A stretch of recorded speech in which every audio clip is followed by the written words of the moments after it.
deep, dark dungeons, mystery and magic seem real. Strongheart, we will cast an evil spell and steal the treasure. Advanced Dungeons & Dragons action figures, Kellic, Warduke, Bronze Dragon, Strongheart, each sold separately from LJN. Welcome back to Retro Wednesday, the Titanium Hanger. This is Mike, and today I want to talk to you about the Lost Wave Neca LJN remakes. These were supposed to be part of the LJN line, and they continued it with the Dungeons & Dragons back in the 80s, but they just stopped. And it's really cool that Neca made them to fit in with your figures. Now, I'm going to open these three. I'm going to do that. Why am I doing this 2 or 3 years after they were released? Because for whatever reason, there's more stock, some found stock, warehouse find at Shop WizKids. I'll link that down below. I'm not affiliated with them at all whatsoever. I just think it's exciting that this $100 set is put out years later at $60, which makes absolutely no sense. But I guess we'll talk as we go why I think this is happening. Yeah. Are they losing the license? Maybe that's happening. We'll talk about this and more on this Retro Wednesday coming up.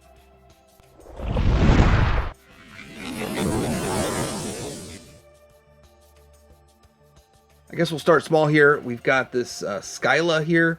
They also made her in a smaller version. So she did exist in the miniatures back in the day, but you didn't get her as an actual figure. So they had planned to make her. They just never did. They didn't get around to her. So the only females we have are Mercion and Deeth, I believe.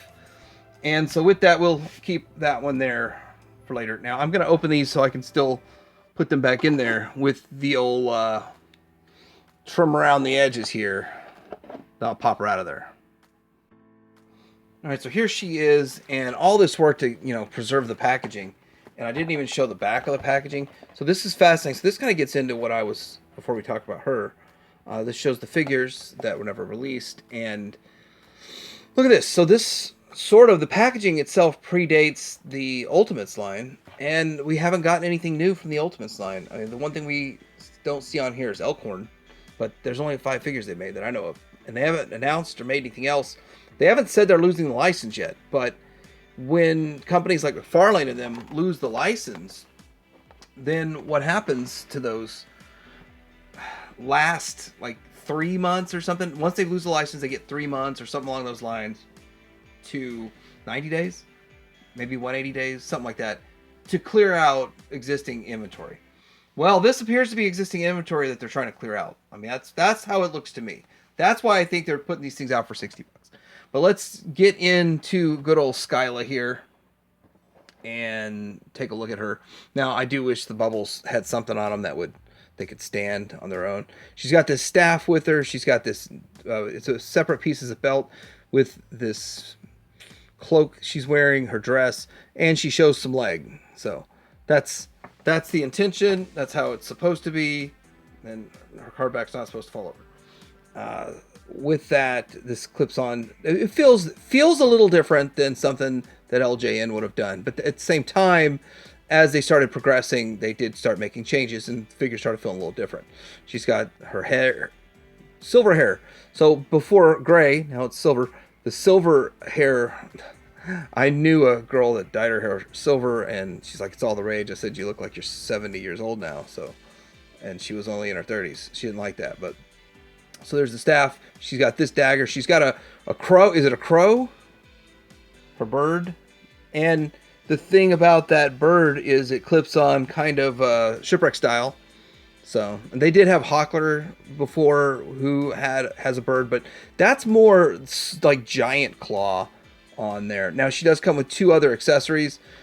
Now I'm a fan of, especially vintage figures, being able to stow away all their accessories. So what I'm going to do is just kind of stick it in her, whatever this thing is, in the back of it, just so it's there so I don't lose them. And she has this dagger also, so she doesn't lose them. And on the shelf, that's how I'm going to do it, because, once they're out of the package, I don't really want to try to track the package back down to find the accessories. I can actually use this stick to give her a little more support, I hope. And there's Skyla. Let's get on to the other ones. She's probably the least interesting. Oh, there's that. And We'll do other comparisons when we get the rest of them out of the package. So is this a Valkyr? So this is the only good... Is this the only good guy? The rest are all bad guys? So this is the only good guy. And he looks mean. Tough. Tough. There's packaging. Let's look at the back here. Same exact back on all of them. So there we go. Went into my whole speech and I could have just waited for this. So I'm going to cut him out of his packaging and we'll get back. Alright, so before I put all his gear on him, I do want to show they did include this gimmick. And the reason I'm glad they did it is because this is so LJN. Would I rather all figures be made without those kind of gimmicks? Yes. As a kid, I didn't really use them. I didn't think it was fun. I would have rather been able to just pose them. But the fact that LJN would have done it like this, I'm glad they did it like this. And which I don't think Skyla has any. She doesn't have any of that kind of stuff going on. He will have some features too. But now we're going to gear him up. That feature was never something I enjoyed as a kid. But at the same time, you know, since LJN would have done it, then I would have wanted it done that way. Now this is going to pose a problem for me because once you get him geared up, he doesn't have... Oh yeah, he does. Never mind. He does have a slot for his sword. Yes, there it is. Right there. There is his sword slot. And even though he does have the gimmick, you can... his shield's too heavy. That sucks. Oh well. I was trying to get to where he could hold his shield up. So another problem with the gimmick is he can't really hold his shield up because of the gimmick. But he looks really good. Great looking paint on this guy. And yeah, this is a nice looking figure. Overall, I am liking it a lot. And it sucks that I've had these for 2, maybe 3 years. And I haven't opened them yet because I was waiting for... I was actually waiting to get a cheaper set. But I've kind of been missing out because they look really nice. I really wish more companies would do this. Would do... I guess Hasbro's done it with the Star Wars line. Yeah, it's alright. And... yeah, that's all I'm really thinking of. I guess they did it with Ghostbusters. That's alright too. But I would like to see more of this from more companies. Oddly enough, even though this sold out right away on NECA Online and sold out at SDCC, I don't think this was as popular with people as NECA thought it would be. I guess. I mean, selling out's as popular as it's going to get, right? But I don't know what's going on. Why did they not go further with it or do other stuff or put these back out themselves? Why they give it to this Toy Wiz? That's weird. WizKids. Now this is part of the bigger line of figures. The shield shooters are all bigger, but they're all like the large kind of ogre looking size figures. And I'm really most excited for him. This is the one that I really thought, I really wanted this one the most, which is kind of fun that you get a variety of figures in this Lost Wave. Okay, let's get him out of his packaging. Yeah, everything's still the same on the back. Yeah, let's get him out of this packaging here and check him out. All right, now that we got Pulverized out of his plastic prison here, I do want to showcase this helmet before I gear him up. First, I thought it was glued on, but it's held on by this ridge, which is smart because you don't want it just falling off. And I still believe that the NECA run is a lower run than the vintage. I think these are actually rarer than the vintage ones still. Even though the vintage ones are really rare, I think these are even rarer. I just think that people don't go after them as much because they're not officially vintage or anything. Okay, so this is going to have the standard setup for a shield shooter, where you're going to plug it in. The vintage shield shooters have notches in their hands. And then there's a notch right there to where you can, okay, so you can put one in and then notch in the other one like that. Then you're going to have to assemble this. So you stick this piece into here. And this is different than what we're used to in the past.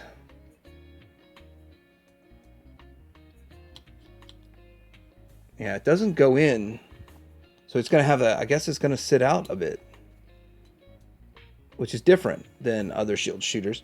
And usually with this mechanism, I don't want to break it, but you can usually get him to hold his shield up with this mechanism, but that's not going to, looks like that's not going to be in the cards on this guy. So the card back actually shows him just it clipping to his hand, which is so odd. I find that very odd. But anyway, I don't see a spot. Let me look through this a little more. Is there a spot for him to stow his sword? So I don't see a place for stow his sword, but his sword does have something on it, so it could store, because it's designed that way. Where will we put this sword? Somewhere along his breeches. That's where I stuck it. There it goes. Oh, that was a bit of work. This one was the one I figured would be my favorite out of all of them, and still kind of is. And I'm figuring out a few things I can do with this. With the friction of this piece stuck to his leg, we can adjust his arms probably. Well, to get that up. Anyway, it looks pretty good overall. He's got a lot of paint apps to him. There's a spider right here. He's got his one eye. He's got a spider on his belt. So this is Spider Guy. Lots of spidery stuff. He does have the Battle-matic action, which I'm glad that they did it, but at the same time, it's not my favorite thing. And yeah, it's kind of a fun figure. Yeah, still like him the most. It's just the whole shield shooter thing. As a concept, it's interesting concept, but man, those are the hardest ones to get. And this guy would have been the hardest one to get as a prototype, you know? Just imagine if they ever even made it. Are there prototypes out there? I don't even see people with prototypes showing them off. You think people be flexing them since this was made, like, hey, look, I got a prototype. But pretty cool looking figure overall. I like what they did with them. You know, and this is one of those things, like, he has a molded in dagger, and when we get the Ultimates stuff, that is an actual dagger that can be pulled out. So, like, the Ultimates line, man, I wish it wasn't ending. Now for a cop-out, I don't want to open him. I do like to keep these sealed. The only reason I open the other ones is they're so significantly different. This is the same character. Does look a little bit different, though. He does have the white stripe on his head. His beard is much whiter than the vintage one, and it's paint, so it should be equally white. The robe looks about the same, but this guy's just got a colorful costume under there with a beer belly, as to where this guy is really, really skinny. They really still look the same, more or less. And my collection is not going to be upgraded with having another one of him in it. That's all I'm saying. Like, this is the cheapest and easiest figure to get in the vintage line, or this guy here. So no need to waste my time opening that one. All right, so I got some comparison shot here. This probably looks like a mess. Looks a mess, doesn't it? Yeah, this is Northlord, who's still a little shorter. Let's see if we get that on there. A little shorter than this guy over here. So Pulveri, and that's yeah, the tallest figure in the line. No, he's not taller than Tiamat, but that doesn't count. Doesn't count. Anyway, looking at them, this is kind of how they fit. This guy here is definitely significantly taller than Elkhorn. Is it Elkhorn? And we've got Strongheart right here, which is about the same height as this guy. Actually, I thought he'd be significantly shorter than Strongheart, but interesting. So this comparison is definitely, I'm learning some stuff, but I like the size variation that we got with the LJN line. They're not all exactly the same size because they're all different. Like, these are giant monster size characters versus dwarfs and stuff. Or is it a dwarf? But yeah, so it's going to fit in really well with your vintage line. And in fact, it fits in exactly because that's how LJN designed it. All right, so this is my look at the LJN Lost Wave made by Neca of Dungeons and Dragons figures, and we got 4 figures in this wave. And I do want to say that I'm so glad that these were made. I'm actually stoked to get a shot at them at $60. $60 because they sold out right away on Neca after SCCC and for 100, and then people were selling them. I got a good deal on my first set for 130, but 60, man, it's a good deal. I'm not associated with this WizKids shop. WizKids, I'll have a link down below. You can also still find them on eBay with them for $60, but I'm just getting the word out because when these sell out, I don't think they'll ever come back, and that's just my belief. But it doesn't really matter to me because I got a sealed set and I'm keeping that one sealed, and I've got sort of a loose set, and I'm curious what you think about this, and is this helpful for you? Was it helpful for me to show you what I'm doing with mine and how I'm going to display mine? I'm going to push that sword back in after I stop filming, but it's just one of those things, this little piece of history that we got, and I'm happy about that. But will they continue the Dungeons & Dragons line? Did they lose the license? Is this a telltale sign of them losing the license? I don't know. I have no idea. I wish they'd be more transparent about this stuff. I know they lost the Gargoyles license, probably because they just gave it up. But did they just give this one up? I know Super 7 seems to have halted making Dungeons & Dragons. It's kind of sad. So we're kind of in limbo right now. So let me know what you guys think about this. Does anybody else have any more information on Dungeons & Dragons stuff getting made by Super 7 or Neca? Because I would love to check that out and get some facts out there. Like, subscribe. Happy Retro Wednesday. Teddy Hanger out.